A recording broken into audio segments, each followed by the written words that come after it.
Good afternoon, and welcome to another episode of the Here and Now VideoCast. And on today's special episode, it's our first time meeting, but she's the wife of one of my childhood friends. Her name is Victoria Liha. And yeah, so she's a psychologist and also transitioning into coaching and combining the two fields. And it's been a while since we were supposed to meet, and we finally met, and we decided that we're going to put the spotlight on her, and she's going to give us a deep dive into Victoria. Hi, Victoria. Thanks for being here. Hi. How was that? I'm trying to practice my intros. Was that good? Yeah, no, that works. Okay, Yeah, thanks, spot on. thanks. How are you? Thanks for being here. Thank you for your time. And Yeah, I'm good. Yeah, I'm really pleased to be here. Like you say, it feels like it's a long time coming. So yeah. I'm glad. I'm glad. So as we dive in, the audience are going to want to get to know you. And a lot of who we are is where we've come from. Where Yeah. have you come from? So I would say in the last, say, 18 to 24 months, that's probably the kind of shortest time frame that I can reference in terms of my own personal growth and where I've come from in recent years. So what that looks like for me on my journey at a personal level is that feeling where something's missing. Okay. Like, okay, I'm just not happy. I'm looking for more, but what am I looking for? I could never answer that. And it's on paper, I had everything. I was mid-30s at that point. I had a really successful career. I was on a six-figure package. I had a really nice house, car on the drive, husband, kids, everything that you could think on paper that would make you happy. But I wasn't. There was just something missing. And the long and short of it ultimately is what I found out, that the thing that was missing was me. But at the time, I didn't know it. It's taken a lot of work to understand, yeah, why I was missing myself and what that looks like day to day. So having already trained at that point to be an occupational psychologist, I had some understanding of that sense of self and stuff. And I could certainly help other people, but I had to put some work into myself, like I say, in the last 18 months or so. And that's brought me up into present day where I just learned so much now that, just that offering to help others, like you hear people say, like, what's your calling? And 2 years ago, I would have been like, oh, I ain't got time for that. Like, I don't know what that even means. But now it's like, I just have this, it's so compelling, this need and want to help others, that true understanding and that anchoring that I think just a lot of people are missing in their lives. So that's me in the most recent, say, 2 years. And I'm listening to you, and I'm listening to the authenticity in your voice and what you're sharing. And I would challenge you to, if you want to share, like, I would say this desire or calling to serve others, it's already deep inside you. And I wonder, like, growing up, were you in service of others? Was there something already there in terms of the compassion and empathy I'm kind of picking up as you're sharing? Yeah. So actually, growing up, I don't think it was there, if I'm really honest. Oh, sure, I sure. think that kind of like the conditioning that you and I are likely familiar with in a coaching sense was so strong for me that I had to be good. I had to act grown up. I had to achieve grade A's. That's when I got the pats on the back and that sense of achievement. And what I guess it was always progress, it was always achievement, it was always the next thing that I aspired for. So that's probably from teenage years through to early adulthood. It was always focused on me and my achievements. And that's where I got that sense of self and self-worth from. But I guess, a couple of years back, that changing point for me was, what do I actually want? And it's the opposite to that. It is that kind of incongruence is around, I wanted freedom, I wanted calmness, I wanted stillness, I wanted like flexibility, and I wanted to help others rather than just constantly push myself. And often people would be like, "You're so driven, you're so ambitious, you're so focused." But if you talk to me now and you see me now in day-to-day life, I still have goals, but then I'm detached from them now. They don't actually attach themselves to my sense of self. And that's where that purpose kicks in now. And hearing that, I mean, it sounds like when you share the conditioning you had growing up, getting the validation only through success in academics and life, and now having this kind of need for peace and freedom, there's a huge requirement for work to transition into that, right? Because it's interesting, I guess. Yeah, that's it. I think that's probably what I've had to work on the most, is because, like, for me, that work was that source of validation. That was my primary identity. I was a very successful HR professional who just knew what I needed to do, very accomplished, and had the CV to prove it. And it's about kind of detaching that and recognizing that I can be satisfied in other ways. If you spoke to me 2 years ago and if I said, "Oh, I'm satisfied," I would have straight away thought, "Well, you're just being complacent. You're not reaching your potential." And there was that kind of conflict between just being at peace and being okay with who I was and recognizing that that's okay. I don't have to strive for more. And that ambition and that drive can present itself in different ways, which are more aligned with my authentic self, which is that compassionate individual who really, really likes to connect with other people on a deep level and really have some meaningful conversations. So yeah, the life that I was living 2, 3, 10 years ago was so misaligned with who I am, but I just didn't know it. So I was just living this life that was so far from my truth, which ultimately presented itself. My husband and I went through a really bad time, but it was really, really difficult. And ultimately that was that symptom of a life that was half lived, I suppose, up until that point. Okay. Thank you for that. That's very powerful what you're sharing. Yeah. And listening to you now speak with this power and this authenticity and this vulnerability, how was it being an HR professional? Can I imagine again? I really am wondering, and we're not going to go into a coaching session, but I will have 1,000 questions to ask him what you just shared. But what was it like with this? I always feel, maybe to bring some substance to your answer, people who get into this, what would we call it, like psychology, coaching, and the self-help industry, can I say that, like the self-help industry? Yeah. As much as we all have our various reasons for it, there is still a deep humanitarian, compassionate thing to go out and help someone else, support someone else, regardless of your trigger, whatever it was that got you on the path. Yeah. But I feel it's like a calling almost. How was it for you in HR and working with, I guess you work with so many different people, with all different kinds of problems. Yeah. And what was that like for you? What did you find? What did you discover about you in that process? Yeah.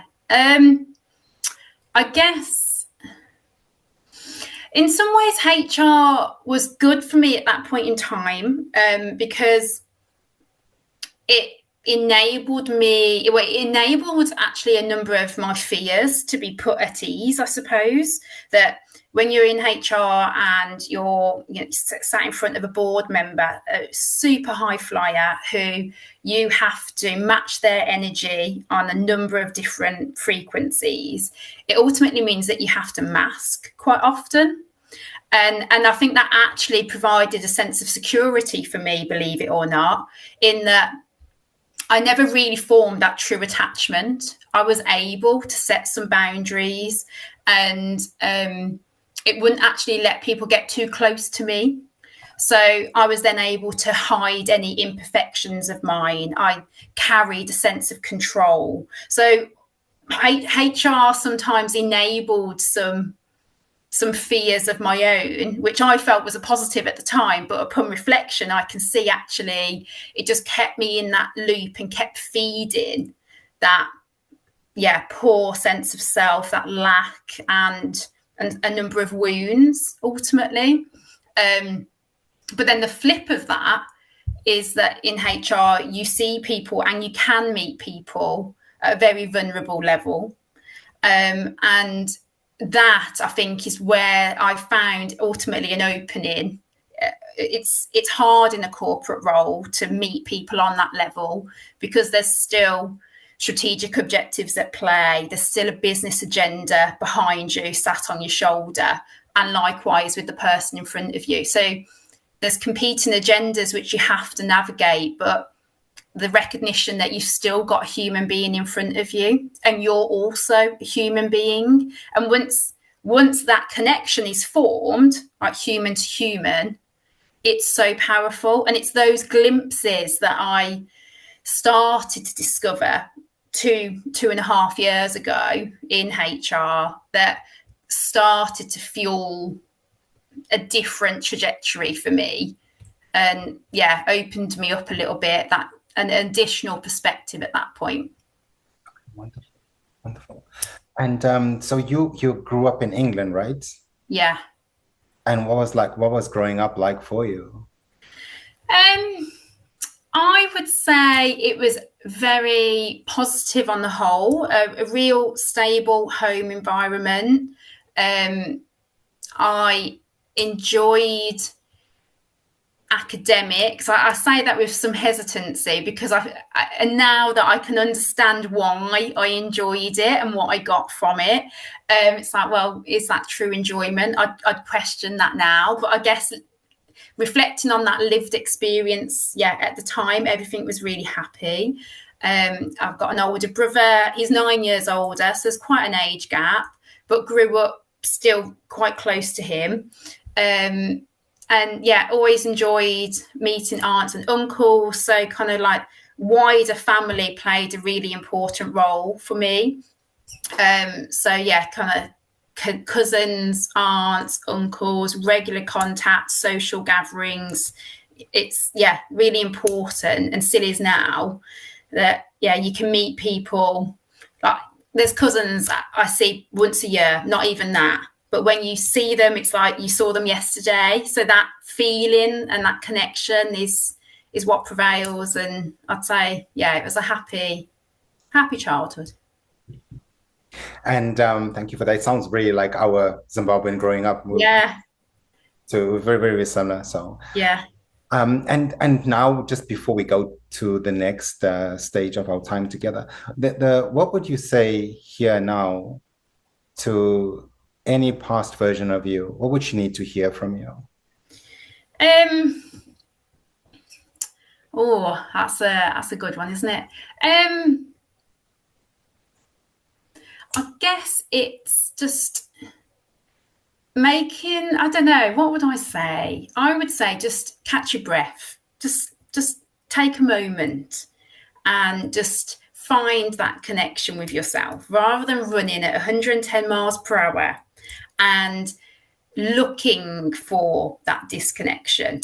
So you can just shut all the anxiety out and you can shut out all the criticism, etc. Actually step into it. And that's braver. It's not brave to run from that feeling of discomfort. It actually takes more courage, believe it or not, Victoria, to just slow down and face into it. So I guess, that perspective is probably what I'd ask myself to reflect on.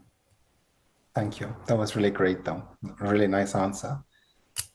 And so, Victoria, now that you're going into the self-help world, what is your vision? What do you want to bring?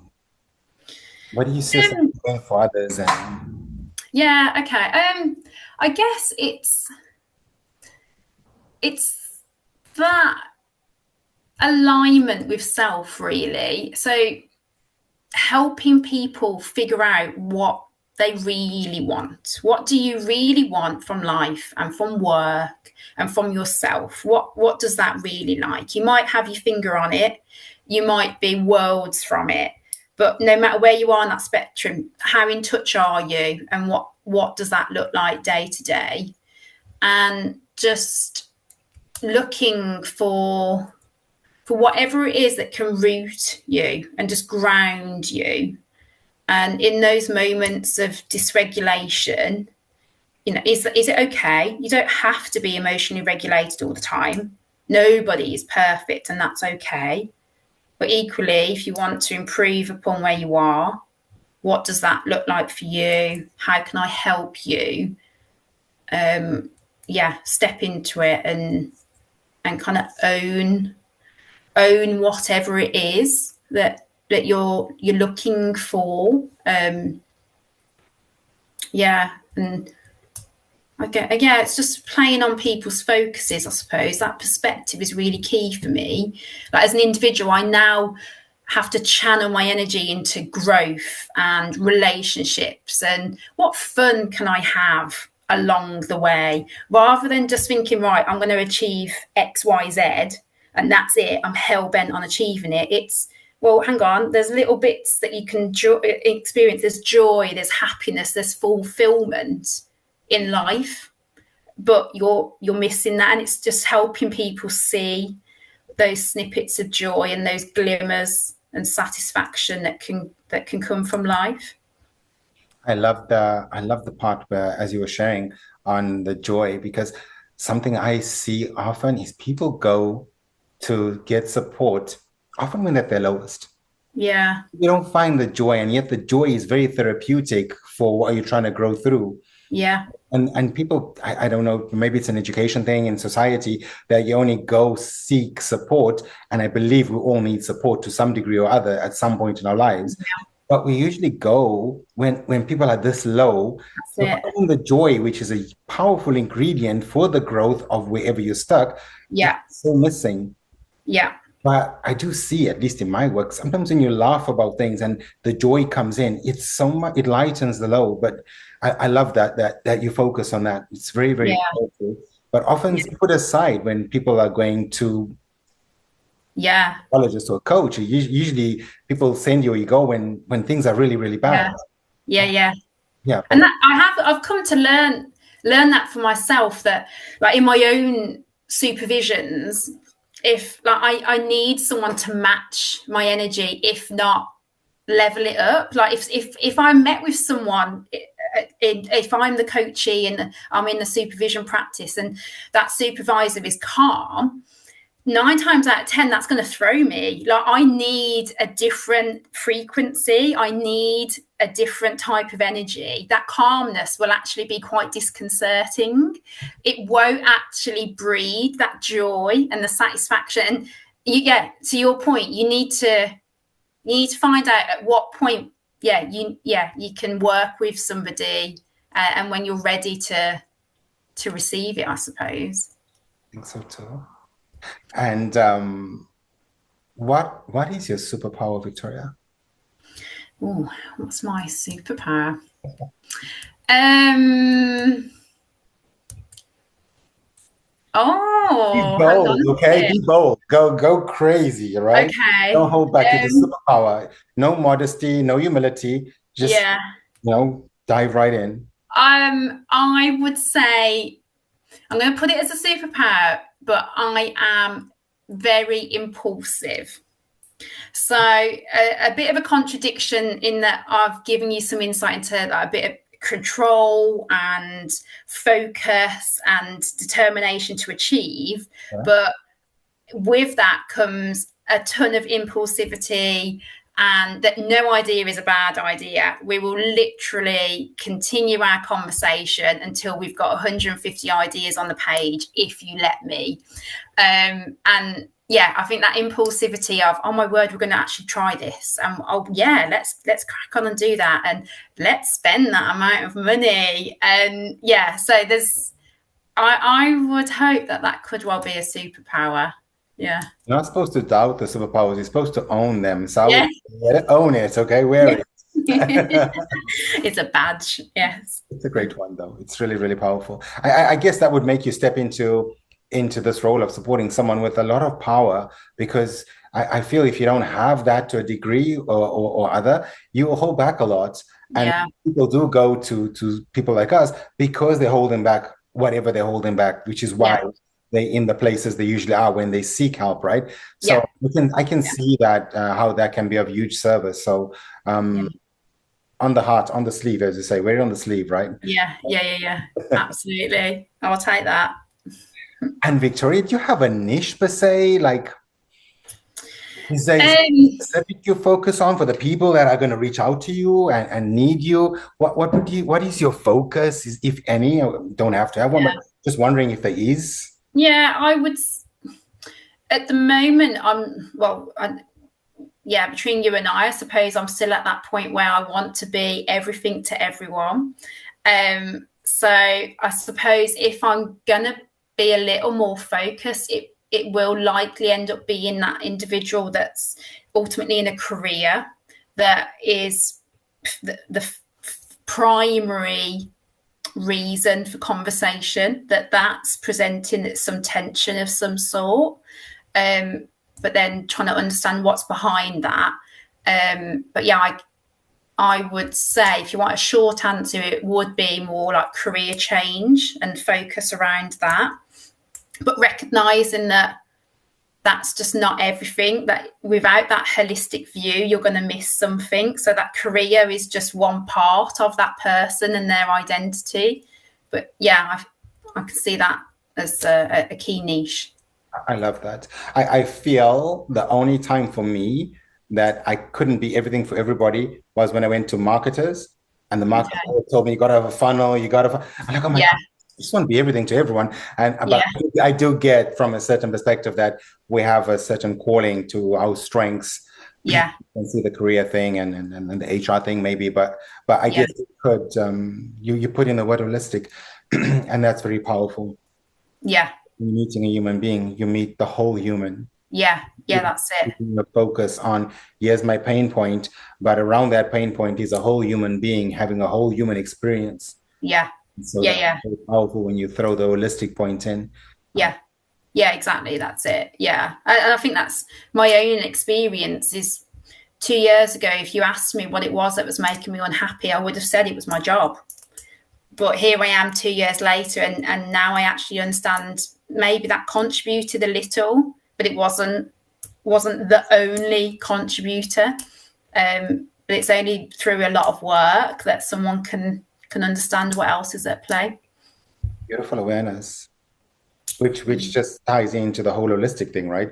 Yeah, We think it's this one thing, but there's a whole, like we said, there's a whole human being having a human experience, and so many things tie in. And often, I don't know if you can echo this with me, but you sounded like it. But often we think it's this when it's actually this, yeah, you know. yeah, But yeah, I just heard you say that, and I was thinking there's something there, right? yeah, yeah. That's it exactly. You can't put your finger on it at the time, but subconsciously there's something there that, yeah, it's worth exploring. And what are you going to say to your future self? Oh, you are good with these questions, hey. What am I going to say to, you know what, it might be a bit corny, but I will absolutely be saying that I am good enough, and that I'm worthy ultimately of whatever comes my way, and however how life pans out is I'm ready to receive it, and yeah, that life is abundant and I should not shy away from that anymore. Yeah. It was a nice message too. You have some good answers to the tough questions. Pretty impressive. And then what about now? Like, where are you now in your life and Yeah. discovering, and who are you becoming in this? Each moment is the only moment we have, right? Yeah, that's it.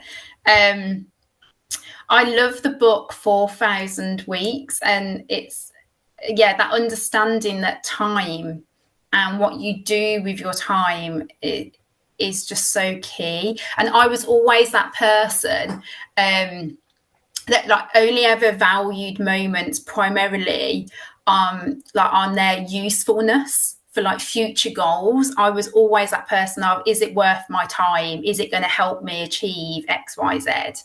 But now it's, I mentioned it earlier, it is just recognizing the here, the now, and what it can offer you. I think I'm just much more accepting of who I am. And I still have those saboteurs at play, but that they're part of me. We've all got them.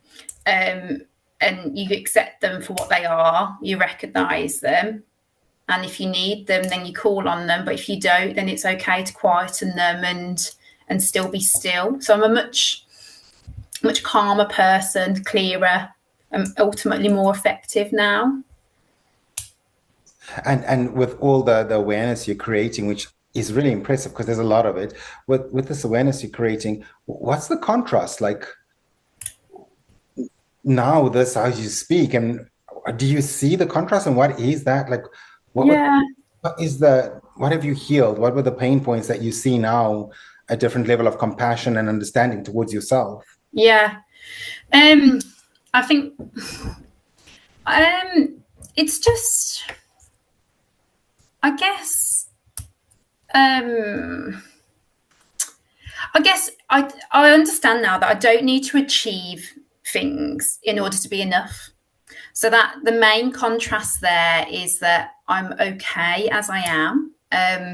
So I'm not as frantic. My head, I can still have a really busy mind, but I can distill it much faster, and I can seek out what's there as noise and what's there as contributing thoughts.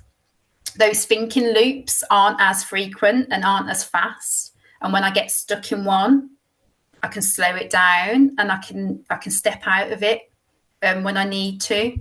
Whereas a number of years ago, I would have just been stuck. I would have been the overthinker. But now it's about recognizing it and using it to my advantage.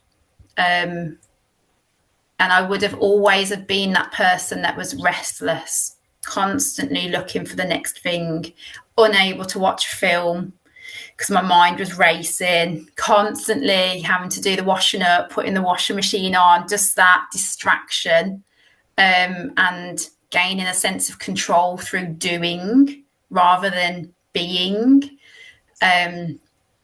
Yeah, so there's a number of contrasts actually. Oh, but that's really amazing what you're sharing. Yeah. To see the difference. And what tools do you use, Victoria? Do you have special like grounding Um, awareness tools, or what? How do you maintain this? yeah.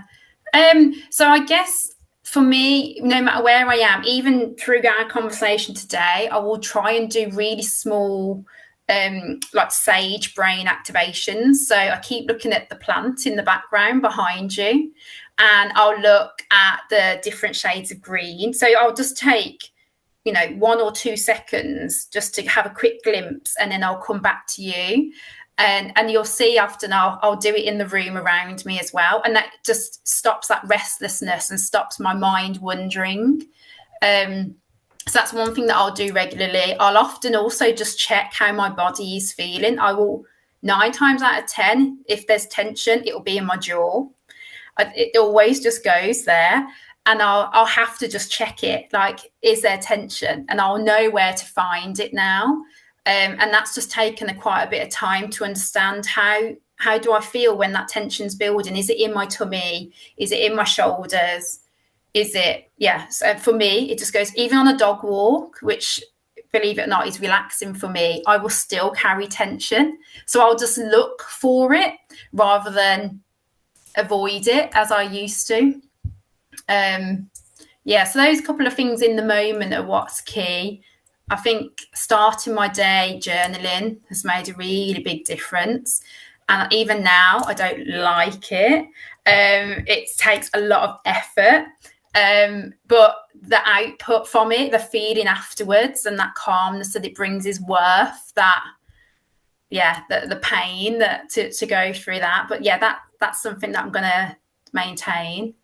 What else do I do? I will often do what I know as box breathing, where you breathe in and then hold, breathe out and hold, and just try and slow the breath that way.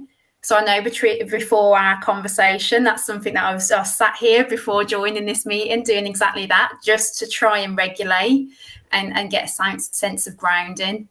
It's a handful of things.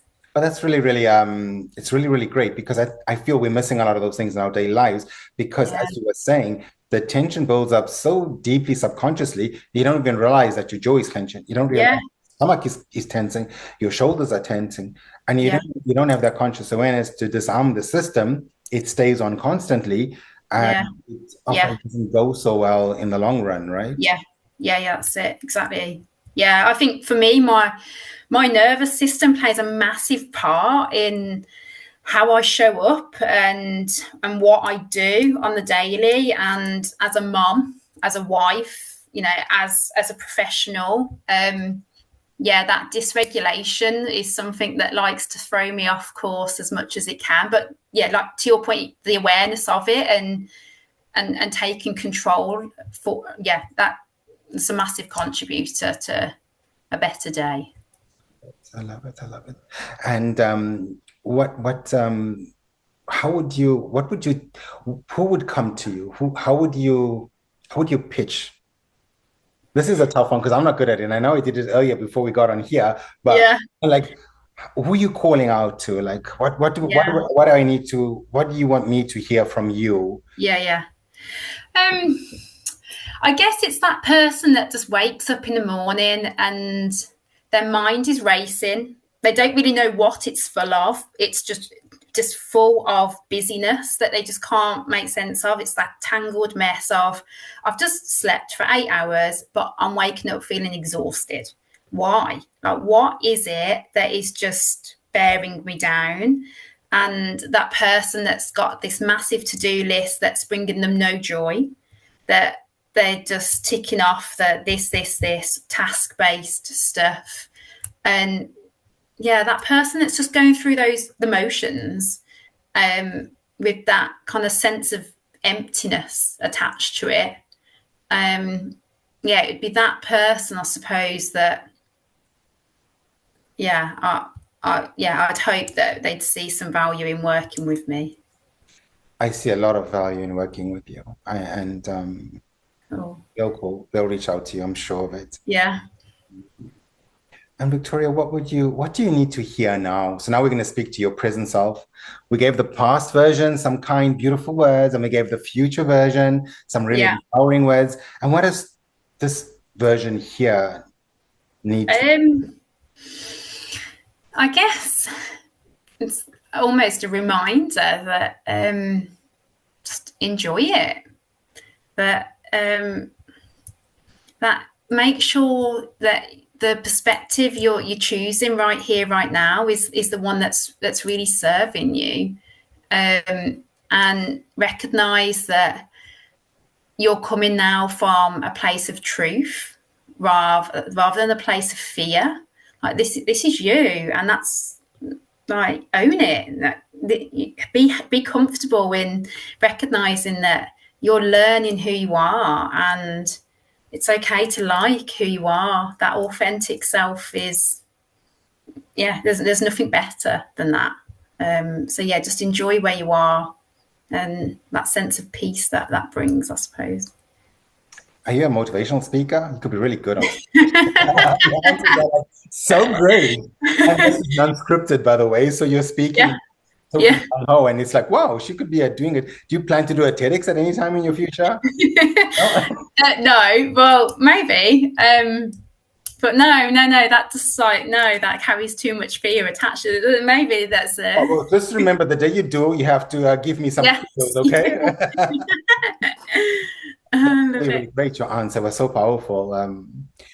You to see, because when I ask these questions, because I use them on me, it just gives you some insight on what you really need in this moment. Yeah. You'd be surprised at how that touches so many other people. Yeah. That thing we spoke about earlier, that human element, it's so common.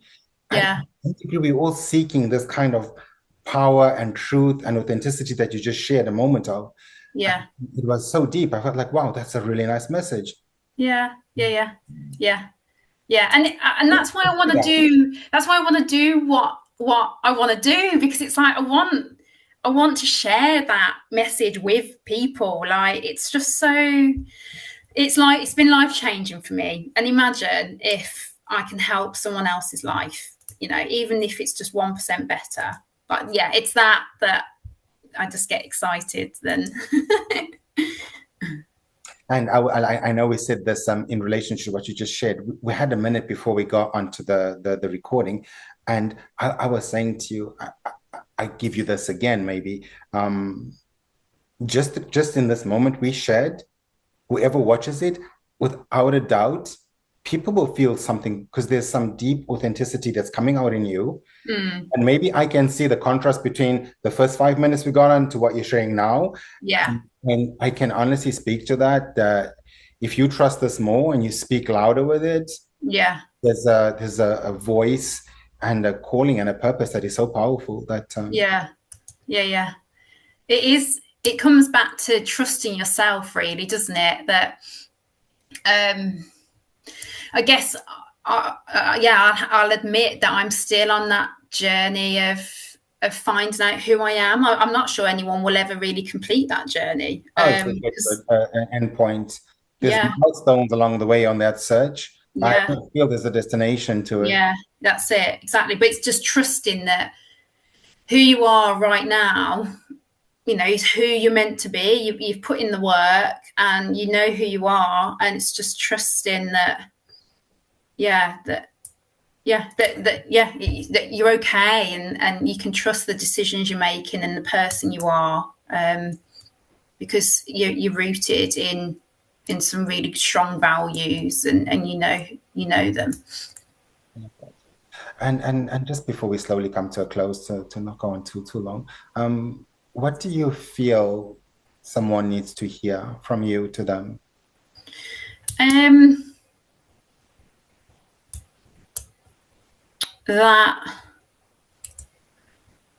That change is possible, and it feels scary, and it feels like you're not ready, and it's just easier to stick with the familiar stuff and the stuff that brings you certainty. But if that courage is within you, and you can be brave, and that change that comes from it will be like 100% worth it.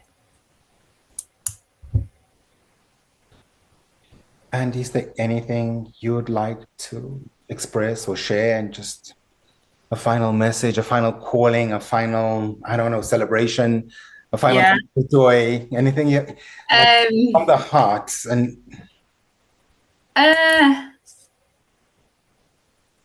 ultimately, that I'm grateful for this conversation with you. It's actually been quite enlightening as I've gone through it. But just, I don't know, what's my final message? I'm not sure, if I'm honest. No, I don't know what my perhaps something. I can feel it. There's something waiting to come out. Why are you holding it back? Just because it feels like a repetition of what I've already said.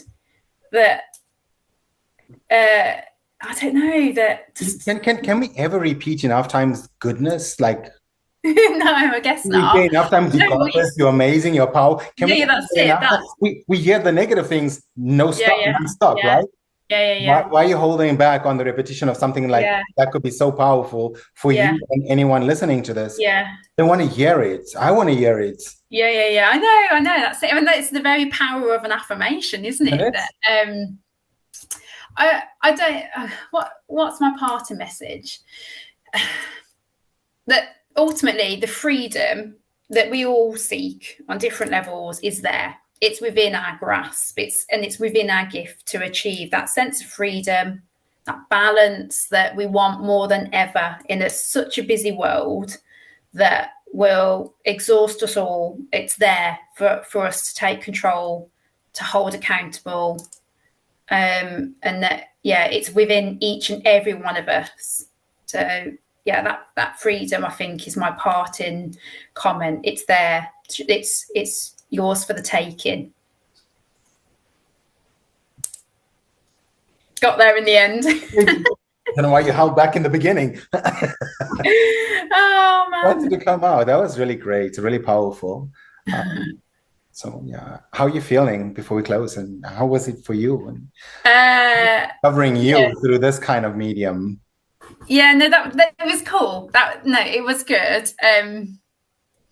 There were moments when it's like I connected, and I was like, "Oof, there's emotion at play there."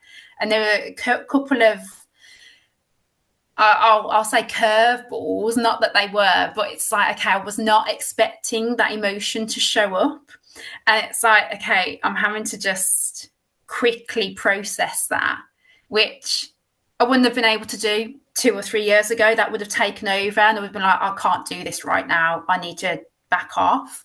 So as much as there was emotion, which I guess you could see as negative, I'm at a place where I can see it as positive. So it was good. It's good. I hope I haven't overshared though. I feel in what we do, I think the more vulnerable you are and the more honest you are, to a degree, obviously, but you can never give too much of someone to see you for them to feel safe enough to come to you. Yeah. The more they can see you, the more you can touch them in the places. Yeah. So I think we haven't even touched that. I don't want to go too deep and push too much. It was our first real time on doing it this way, and it's good exposure for you. Yeah. But I would not ever carry that I shared too much. You can never. People want depth. People are seeking for depth. Yeah. You gave them a nice deep dive, and it will always carry more value than anything else. Yeah. Okay. That's cool. All right. So much, Victoria. I love this moment. It was so wonderful. You're so powerful. You're so authentic. And your growth, just watching in the time that you speak of to now, it's powerful that you have such great awareness, and people will benefit a lot from the time with you. Yeah. Hopefully. Yeah. Fab. Thanks ever so much. That was really good. Thank you. Thank you. See you soon. Don't put down. Wait.